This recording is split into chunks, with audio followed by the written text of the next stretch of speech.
नमस्कार। आज मैं आपको मंगलवार प्रदोष व्रत कथा के बारे में बताऊंगी। इसे भौम प्रदोष भी कहा जाता है।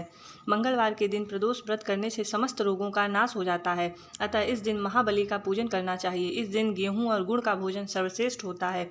बहुत समय पहले की बात है, एक ब्राह्मण और ब्राह्मणी थे जो बिना संतान के अत्यंत दुखी थे। पुत्र प्राप्ति की इच्छा से उस ब्राह्मण ने जंगल में जाकर अत्यंत भक्तिपूर्वक शिव जी की तपस्या की और ब्राह्मणी घर पर ही ईश्वर की आराधना करने लगी।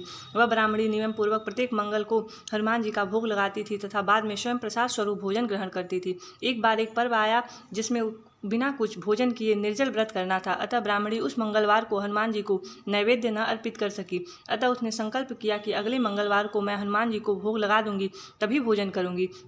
ब्राह्मणी की इस प्रकार की भक्ति और श्रद्धा देखकर हनुमान जी ने रात में उस ब्राह्मणी को स्वप्न दिया कि मैं तुम्हारे ऊपर अत्यंत प्रसन्न हूँ तथा तुमने यदि मंगलवार के दिन निर्जल व्रत करके मेरा भोग नहीं लगाया तो इसमें चिंता की कोई बात नहीं है। कल प्रातःकाल नहा धोकर तुम मेरा पूजन करना और मेरा नैवेद्य लगाकर स्वयं भोजन करना। थोड़ी देर बाद सर्वगुण संपन्न बालक आएगा, उसका पुत्रवत पालन करना। वह तुम्हारी सेवा करता हुआ इस प्रकार के कार्य करेगा कि तुम्हारा यश अक्षय होकर फैलेगा। अगले दिन ब्राह्मणी ने स्वप्न के अनुसार कार्य किया, जिससे उसको सुंदर पुत्र प्राप्त हुआ। उधर शिव जी हनुमान जी ने ब्राह्मण की तपस्या करते में ही कहा कि तुम्हारी मनोकामना पूर्ण हो गई है। ब्राह्मण ने घर आकर उस पुत्र को देखकर अत्यंत विस्मय किया और अपनी पत्नी से पूछा, यह पुत्र किसका है? ब्राह्मणी ने उत्तर दिया, ये आपका ही पुत्र है। और अपनी पत्नी से इस प्रकार के वचनों को सुनकर ब्राह्मण बहुत क्रोधित हुआ तथा अपनी पत्नी को कुल्टा, चरित्रहीन आदि शब्दों से संबोधित किया एवं उस पुत्र को मारने के अनेक प्रयत्न किए, किंतु भगवान की कृपा से उस बालक का बाल बांका न हुआ। फिर हनुमान जी ने उस ब्राह्मण को स्वप्न दिया कहा कि हे विप्र,